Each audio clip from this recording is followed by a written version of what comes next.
Hey, this is DS Yoxheimer, and this is another edition of The Spectre, and it's April 20th as I am shooting this, and I am actually, of course, going to be talking about I guess nobody expected me, or I wasn't making an announcement before that I was going to talk about the Columbine Massacre, but let's get into it.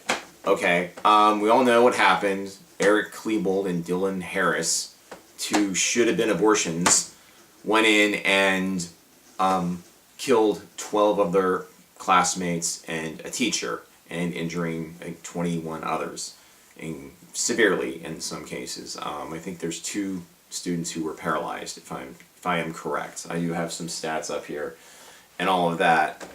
But we've heard about this incident for the past 20 years, and in those 20 years, of course, nothing's been done. People say, oh, this was done, we took this measure, but that law didn't work, and then we banned this thing because it, met those certain specs, but whatever, And recently, I went to a gun store in the area, not to buy a gun, but just basically to see how they sell guns. And if I go to the Walgreens or Rite Aid or one of those places, or CVS and stuff, and you go up to the counter and there's a bell, you have to ring it to ring up, if you're buying some toothpaste or shaving cream or whatever the hell it is you're buying, and you gotta wait a couple of minutes sometimes. I mean, this can, but not at the gun store. Oh no, you got somebody there right away. There were I think 4 salespeople behind the counter at the I'm not going to name the chain of the place that I went to, behind the counter to sell guns, to show people and do all that stuff, just basically kind of like car salesmen, but they were selling guns. And it was a lot of the sort of rhetoric you hear from people from the NRA and people like, I think, Dana Loesch, or whatever that evil bitch's name is, who I called her a bitch. Fuck her, the way she treated those Parkland students. That was absolutely disgusting. So anyway, when you go into the gun store, I was just basically looking around. I kind of went up there. I went, up and down the glass case, and there was nothing but guns. There were AR-15s up on the wall, and I said, I'm interested in that really tiny small gun. We're talking a small gun, kind of this big. You know what I mean? Just little, And of course he said, knowing nothing about guns really, and of course not interested in buying them. And the guy was like, oh, it's good for concealing, but there's not much accuracy with that one. He goes, let me show you the gun that I own. And it's some form of Glock. It was not quite the Glock model that the police carry, but he showed me that one too. And whenever he would bring the gun out on top of the counter, I was I'd sort of hold it, but I wasn't really at ease with it. I'm not a gun person, I don't own guns, but I do have a fake one here just to sort of illustrate how they were, showing me how to use them and how to, produce the gun if an assailant is about to attack you.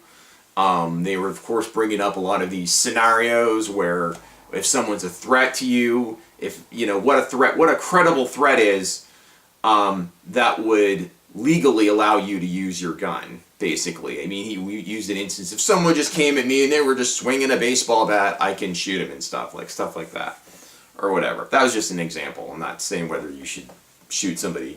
I try to run away from the baseball bat person myself before I'd shoot them, but they would get the gun out. Here's the gun I got. They get it out, but they would basically, when they would bring it out and stuff like that, and it's you can get the gun out just like that, and then, he would point the guns toward, the back of the store. He didn't actually point it at me, but, he'd get the gun out and then turn away and go like this, towards the back of this, obviously, away from, so it didn't look like someone was pointing it at. But he did bring it out, like sort of like the James Bond pose, like in the beginning of all the James Bond movies, where like doom doom doom, and you see the rifling of the barrel, and you just see 007 walking this scene, and he's like like that's kind of what it was, and it was really freaking me the fuck out.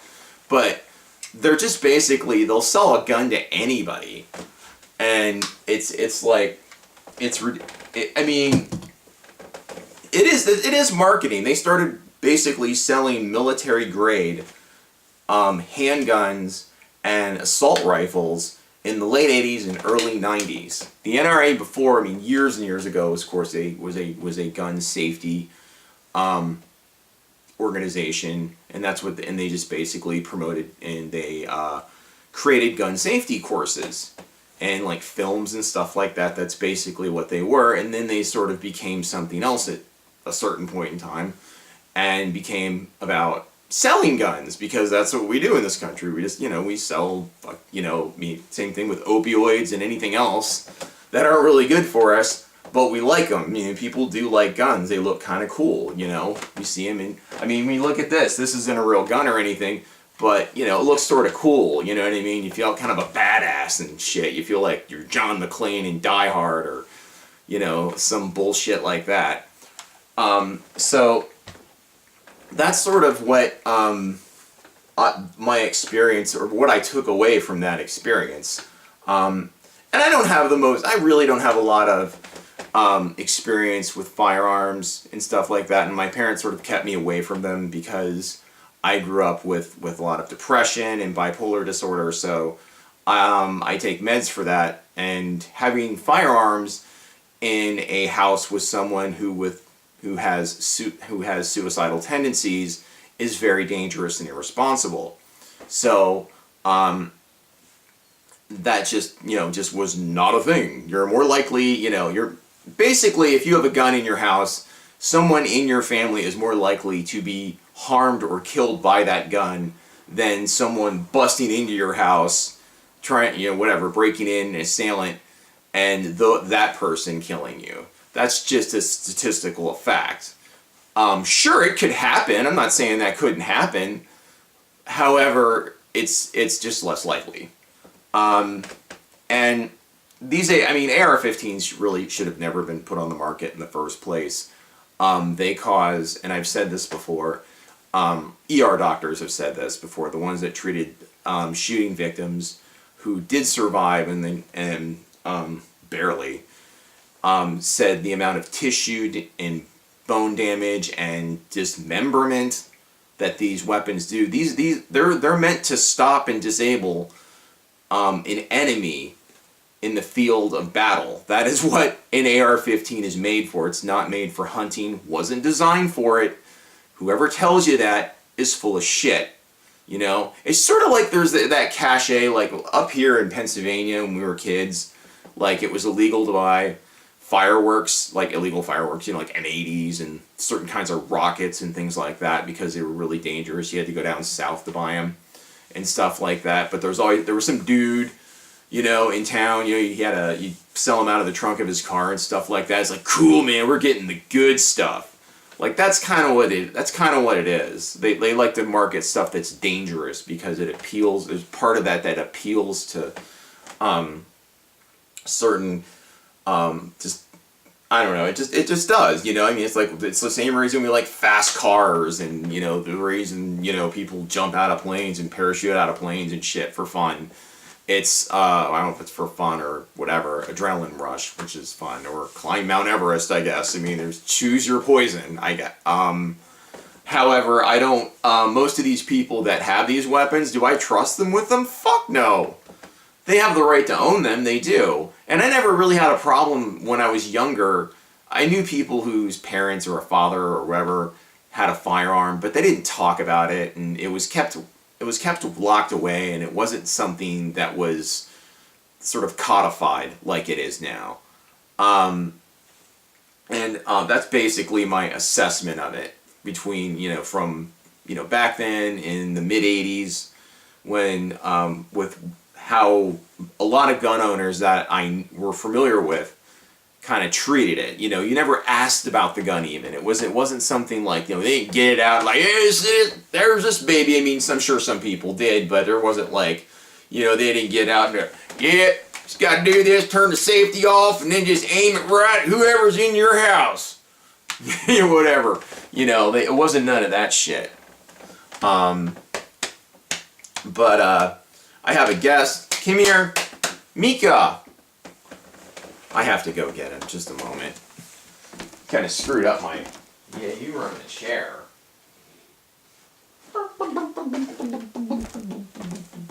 So, I mean, just basically what I'm saying is, you know, instead of buying something to take lives, adopt 9 lives. And he's... God, I think he's a heavy, heavy, heavy cat. Anyway, this has been another edition of The Spectre. I hope you liked this episode. I'm not sure how enlightening it was, but if you like my channel, please subscribe and ring the bell if you want to be alerted of any new videos that I have up.